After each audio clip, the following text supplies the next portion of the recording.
지난 2006년에 중산층이었던 5, 60대 중에 9년 뒤인 지난해 빈곤층으로 떨어진 비중이 무려 5.9%나 됩니다.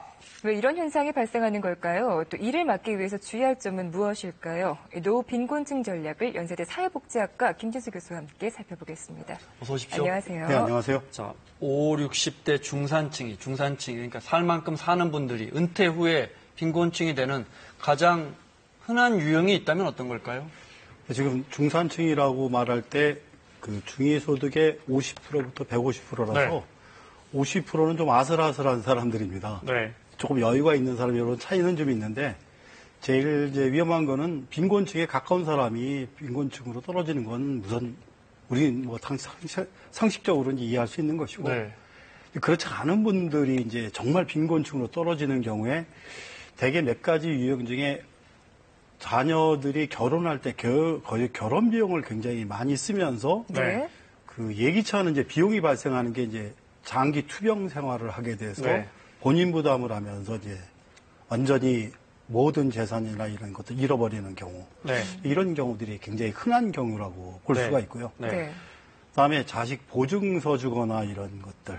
그다음에 특히 요새 많이 일어나는 금융 사기에 말려 들어가서 네. 전 재산을 날리는 경우 이런 경우들이 뜻하지 않게 중산층이 네. 이제 빈곤층으로 전락하는 흔한 사례라고 볼 수 있습니다. 흔한 사례라고 말씀하셨지만 정말 우리 주변에 정말 흔한 사례입니다. 그죠? 자식 교육에 특히 결혼하면 목돈 필요하고 그렇습니다. 그러다 보니까 자신의 노후 대책이 제대로 서 있지 않은 상황에서 말씀하신 것처럼 돌발적인 상황 아파버린다든지. 네. 네.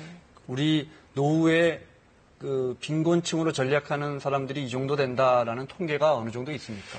아주 명확하게는 좀 찾기가 어렵습니다. 그런데 네. 이제 우선 근본적으로는 노인층 빈곤율이 되게 50%다. 그리고 요새 얘기하는 기초연금이 없어서 그런데 네. 있으면 그래도 한 40% 이상이다. 네. 근데 그 중에 하나가 우리가 이제 그 개인 파산 선고를 보면은 네. 굉장히 높게 나와요, 노인층이. 특히나 이제 보통 개인 파산 같은 경우에는 뭐 40대, 50대가 주였는데 의외로 이제 60대가 비중이 높아지기 시작을 했습니다. 네. 처음에 이제 아마 4명 중에 1명이다 그랬는데 2년 전만 해도 23%였는데 2년 동안에 26%로 늘어버렸어요. 네. 그다음에 70대 같은 경우에는 한 8% 정도였다가 오히려 10%로 늘고. 그러니까 이러한 그 중산층의 노후가 갈수록 이렇게 빈곤율로 개인 파산이 되는 거는 사업 실패나 이런 것보다 외부적인 변수가 훨씬 크다는 거죠. 네. 아까 같이 얘기한 자녀 문제라든지 우리나라 이제 건강보험이 아직 약하다 보니까 비용이 너무 많이 든다든지 이런 걸 여실히 보여주는 사례라고 할 수 있습니다. 자, 2016년에 법원에서 파산 선고를 내린 4명 중 1명은 60대 노인이었다고 하는데요. 그만큼 이 노인 파산 문제가 사회적인 문제로 대두가 되고 있습니다. 관련 화면 보시겠습니다. 공원에서 폐지를 주워 살아가는 63살 박용수 씨. 한때 중소기업 사장이었지만 3년 전에 부도가 나면서 인생이 송두리째 변했습니다. 살던 집은 경매로 넘어갔고요. 20억 원의 빚을 짊어졌습니다. 결국 법원에서는 파산 선고를 받았습니다. 내 재산 있는 거를 다 내고 놓고 파산 신청을 하는 것이 타당한 거 아닌가. 새 출발을 위해서 새벽 6시부터 밤 12시까지 부부가 일을 해도 수입은 5만 원 남짓입니다. 힘들죠. 파지를 하루 벌어가지고 먹고 산다고 하는데. 고령화 속에서 중산층의 노후 파산까지 심각해지면서 그만큼 노후에 대한 불안도 고조되고 있습니다. 그게 노후를 생각할 여유가 없었고 막 월급대를 일했만 나는 너무나 매진이 나다 보니까 내가 죽을 때까지 이 정도의 돈은 있으면 안 되겠느냐 생각했는데 나이가 들어서 파산을 한다는 것은 매우 심각한 문제죠. 젊었을 때부터 재기가 어려우니까요. 이렇게 중산층이 파산을 하고 빈곤층으로 전락하는 경우 쭉 말씀을 드렸습니다만 하나하나 자세하게 짚어보겠습니다. 먼저 그 사업 투자나 뭐 실패 이런 걸 많이 겪으시나 봐요. 그렇죠. 아무래도 이제 약간 조급증이에요. 네. 그러니까 내가 있는 거 갖고 내가 이 노후까지 살 수 있을까? 네. 이걸 어디다 재투자를 하면은 돈이 이만큼 벌리면 막 계산을 하잖아요. 근데 그 사업 자체가 실패할 수도 있고 그걸 약간 미끼를 던져서 그거에 대한 사기건들이 너무 많은 거죠. 유사수, 여신 퇴직금이라든지. 심지어는 사기꾼들이 그런데 이렇게 목돈을 갖고 있는 사람들, 특히나 이런 장기적으로 근속한 근로자나 퇴직금 같은 거. 그런 건 저건 말이 안 해서 저건 내 돈이야 이렇게까지 할 정도로 그만큼 사기들이 많이 발전했다는 거예요. 그래서 그냥 허투루게 괜히 투자했다가 망하는 경우. 두 번째가 금방 얘기 드렸는데 우리나라 건강보험이 그래도 나름대로 열심히 하고 있지만 본인 부담이 평균이 35%가 넘습니다. 그러니까 장기적인 투병을 하게 되면 그만큼 돈이 엄청나게 들어가는 거고 특히 이제 비급여 부분들이 있거든요. 그건 전액 본인이 부담해야 돼요. 이런 문제 때문에 그러한 이제 투병 생활로 인한 지출. 이제 세 번째가 이제 선진국에서 이걸 잘 이해를 못 하는데 자녀 뒷바라지입니다. 학교 다닐 때서부터 과외시켜줘. 그 다음에 또 결혼할 때 결혼 비용 대줘. 심지어 회사 다닐 때 엄마가 위에 분들 만나. 우리가 이게 너무 과열된 보호다. 더군다나 상상을 못하는 건 자녀들이 자기 사업한다고 돈을 달라고 하거나 보증을 쓰라고 하는 문제를 노인분들이 자기가 갖고 있는 집이나 재산이 마치 여윳돈이라고 생각을 하시는 거예요. 우린 노후 보장이 안 돼서 그게 노후 보장인데도 불구하고. 그러니까 그거 다 날리고 나면 아무것도 남는 게 이제 없는 거죠. 이런 거. 그다음에 이건 이제 새로운 경영인데 황혼이혼. 이게 얼마 안 되는데 국민연금도 황혼이혼을 하면 나누게 됩니다. 국민연금이 평균 40만 원뿐이 안 되거든요.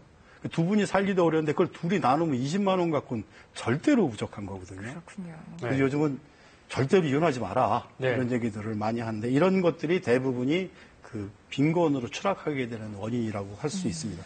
그런데 또 우리가 노후에는 일을 제일 많이 하는 민족 중에 하나거든요. OECD 자료 보면 그렇습니다. 65세 이상은 세계에서 두 번째로 일을 많이, 75세 이상은 세계에서 제일 많이 일을 하거든요. 이런 현상은 어떻게 볼 수 있을까요? 이게 해외 학자들하고 얘기를 하면은 야 너희는 대단하다 그러는데 이 내용이 이게 정말 생계를 유지하기 위해서 어떻게 해서라도 몇 푼이라도 벌어야지 되기 때문에 하는 일이지 내가 정말 일자리가 충분하고 내가 여유를 갖기 위해서 하는 일이 아닙니다. 그러니까 질적인 문제가 전혀 다른데 통계상으로만 마치 노후에 이분들이 일을 할 수 있는 것처럼 비춰지는 건 굉장히 위험하죠. 착시다 이 말씀이시죠. 이건 완전히 정말 생계를 위해서 억지로 일을 하는 거거든요.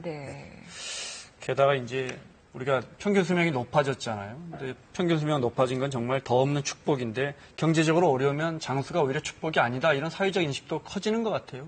그래서 이제 우리가 얘기할 때 그냥 수명이 아니라 건강 수명이라는 말을 많이 합니다. 우리는 아프지 않고 해야 되는 거. 근데 당연히 수명이 길어지면 생활비가 계속 들어야 되는 것이 당연한 문제겠죠. 그러니까 우리가 일반적인 그 금융 쪽 입장에서 볼 때는 돈이 더 있어야 된다고 하는데 이거는 우리나라의 문제만은 아니지 않습니까? 그래서 공적 연금 같은 경우는 돌아가실 때까지 지급한다. 그다음에 이제 퇴직연금도 마찬가지고. 근데 이런 것들이 제도가 많이 발전을 해야 됩니다. 그리고 당연히 본인들도 어떤 거가 내가 수명이 늘어나는 거와 관계없이 보장을 받을 수 있나를 잘 판단하셔야 돼요. 그리고 나서의 돈 문제입니다. 예를 들면 이렇게 볼 수가 있어요. 우리가 지금 국민연금이 적자가 나고 기금이 고갈된다 하지만 국민연금 같은 상품은 없습니다. 금융기관 일반에서는 만들 수가 없는 상품이거든요. 그러니까 국민연금에 악착같이 들어야 돼요. 남편이 들으시면 부인도 들어야 되고 이런 것들입니다. 그런데 우리가 이제 노후의 소득은 너무 빈약하지만 선진국에 비하면 그래도 집 한 채 갖고 있는 분들 비중은 상당히 높거든요. 이걸 좀 활용해 보는 방법이 있을 것 같아요. 이게 우리가 지금 그 공적 연금이나 이런 게 발전을 안 하니까 과거에는 집이 하나 있으면은 그 집 갖고 노후 보장이 된 거죠. 퇴직금 갖고 된 거고. 그리고 일찍 돌아가시니까 그거면 충분했고. 근데 지금은 아무래도 지금도 불안해하세요. 왜냐하면 집이 없으면 내가 이거 쫓겨나서 어디 길거리에 나왔나. 근데 이번에 저희가 국가에서도 굉장히 적극적으로 한 게 주택연금이에요. 이게 뭐냐면 돌아가실 때까지 그 집에서 사십시오. 그리고 이 재산만큼에 대해서 연금으로 나눠도 드리겠습니다. 언제까지? 20년이어도 되고 평생까지 돌아가실 때까지. 그러니까 어떤 면에서는 공적 연금적 성격을 많이 가진 거거든요. 이건 굉장히 중요한 상품입니다. 이게 네. 일반 그 기업이나 금융기관의 성격이 아니라 국민의 노후 보장을 위해서 굉장히 중요한 상품이라서 관심을 꼭 가지고 봐야 될 네. 얘기라고 할 수 있습니다. 네. 노후 준비가 제대로 되지 않아서 은퇴 후에 암울한 현실에 처하는 사람들이 참 많기 때문에 그만큼 노후 준비에 대한 확실한 대책과 신념이 있어야 될 것 같아요. 그 실버 파산을 피하는 5계명이 있다고 들었습니다. 예, 그건 뭐 제가 얘기한 삼성생명연구소에서 네. 하는 건데 네. 이 부분은 너무 저거에 믿고 보지는 마세요. 왜냐하면 네. 말씀드린 대로 공공 부분이 훨씬 중요합니다. 네. 그거를 이제 두 번째로 하고 네. 이제 그거 먼저 하고 두 번째로 볼 때 이제 황혼 이혼 막는 것도 일종의 재테크다. 이거는 말씀드린 대로 그 얼마 안 되는 걸 분할을 한다라든지 연금도 분할을 한다 그러면 두 분 다 빈곤으로 추락하는 게 됩니다. 네. 좀 더 화목하게 사셔야 된다는 거. 그다음에 이제 남의 시선을 의식하지 말라 그런 게 이제 허세나 이런 거는 안 된다. 네. 이제 호화 결혼식을 한다든지 뭐 처음에 아이들 하는데 집을 사준다든지 뭐 유학을 형편에 맞지 않게 보낸다든지요. 네. 요즘 유학은 장학금 받아갖고 가야 됩니다. 네. 그런 네. 것들. 알겠습니다. 네. 시간 때문에 여기까지 듣도록 하겠습니다. 연세대 사회복지학과의 김진수 교수와 함께했습니다. 고맙습니다. 고맙습니다. 고맙습니다. 자, 뉴스 집중 오늘 순서 여기까지입니다. 내일 오후 4시에 다시 뵙겠습니다. 고맙습니다.